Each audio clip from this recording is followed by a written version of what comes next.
నేను నా పేరు భారత్ సింగ్. నేను Vaishno Devi religious and charitable trust నుండి వచ్చానండి. మేము 2002లో అమ్మవారి గుడి కట్టాము షామీర్పేటలో. ఇది దేవేందర్ గౌడ్ ద్వారా ఇనాగ్రేషన్ అయింది అప్పట్లో.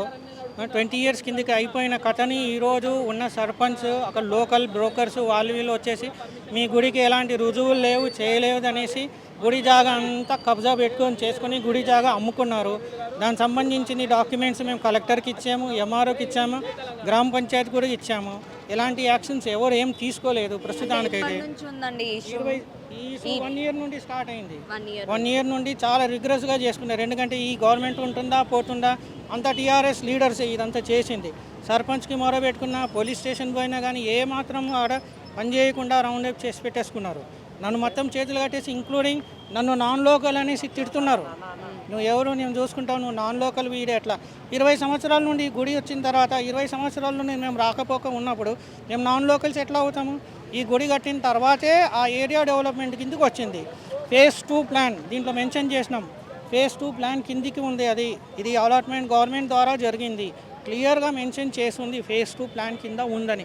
అది ఏమాత్రం పట్టించుకోరు, చేయరు. అది నాన్ లోకల్స్గా ఎట్లా ఉన్నారో వాళ్ళు ఏం అర్థం కావడం లేదు. ఇది గుడి జాగా అయితే మొత్తం కంప్లైంట్ పోలీస్ స్టేషన్ పోయినాం. అక్కడ పోతే కూడా ఏం పని కాలేదు. మీరు మాట్లాడండి, చేయండి, అట్లా ఇట్లా అనేసి పక్కన పెట్టేసిండ్రు. కలెక్టర్కి ఇచ్చాము. కలెక్టర్కి ఇచ్చేసి మేము ఇది సెప్టెంబర్లోనే ఇచ్చాము. ఎంఆర్ఓకి ఇచ్చాము.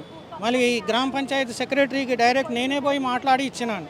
ఆమె కూడా ఏం యాక్షన్ తీసుకోలేదు. అక్కడ యాక్షన్ తీసుకోపోగా గమ్మున అయిపోయారు, ఎక్కడ అయిపోయారు. అందుకే మేము ప్రజావాణికి వచ్చేసి రిప్రజెంటేషన్ ఇస్తున్నాం. దయచేసి గుడి జాగాని కాపాడండి. అమ్ముకున్నారు, ప్లాట్లు చేసి అమ్ముకుంటున్నారు మొత్తానికి. దయచేసి ఆ అమ్మవారి గుడి జాగా కాపాడండి, అంతే మేము రిక్వెస్ట్. మా రిప్రజెంటేషన్లో కూడా మేము అదే పెట్టాము. మాకు రిప్రజెంటేషన్లో మాకు వచ్చింది కూడా మెసేజ్, తప్పకుండా యాక్షన్ తీసుకుంటామని. మీ ద్వారా రిక్వెస్ట్ ఏం చేసేది ఉందంటే ఇలాంటి కార్యక్రమాలకి ఎలాంటి ఎంతూజియాజం ఇవ్వద్దు. దయచేసి దీని వెనకాల ఎవరైతే కుట్ర పన్నారో చేశారో వాళ్ళని తప్పకుండా శిక్షించాలి. రెండోది ఇక్కడ లోకల్గా ఉన్న టెంపుల్ చైర్మన్ అంటే ఎవరైతే ఇతను నాకైతే తెలియదు. ఆయన ఒకటి డైరెక్ట్ నా ముఖం మీదే ఉన్నాడు, చెప్పిండు నేను నాన్ లోకల్ని అనేసి నన్నే చెప్పిండు ఆయన. నేను నాన్ లోకల్ని అయితే నువ్వు టెంపుల్ చైర్మన్ అయితే ఆడ టెంపుల్ కాడ ఆ జాగా అమ్ముకుంటున్నప్పుడు నువ్వు పోలీస్ కంప్లైంట్ ఎందుకు ఇవ్వలేదు? నీ బాధ్యత కాదా? నువ్వు చైర్మన్ అయిన తర్వాత టెంపుల్ కాడ అంత దౌర్జన్యం జరుగుతుండగా నోరు మూసుకొని ఎందుకు కూర్చున్నావు నువ్వు? మళ్ళీ ఆ రకంగా నేను పోలీస్ కంప్లైంట్ ఇచ్చి ఆ జాగా ఎందుకు కాపాడలేదు? ఆయన బాధ్యత లేదా? చైర్మన్ అని చెప్పుకోవడానికి సిగ్గు లేదు ఆయనకు? ఆ మాత్రం బాధ్యత కూడా లేదా ఆయనకు? చేయాలి కదా. అంటే ఆయన కూడా కొలాయిడ్ అయ్యేసి ఉన్నాడు మొత్తానికి. గుడి తాళం చేతులు ఇరగొట్టేశారు, చేశారు నేనే అనేసి కుల్లంగా చెప్తున్నాడు ఆయన. అంటే వాళ్ళ అండర్లో ఉంటే చేస్తే వాళ్ళు పని చేసుకోవడానికి అది చేసుకోవడానికి ఈజీ అవుతుంది అనేసి వాళ్ళ ఆలోచనతో ఇలాంటి అంతా చేసిండ్రు. కనీసం ఏమాత్రం ఆలోచన లేదు, ఏం లేదు.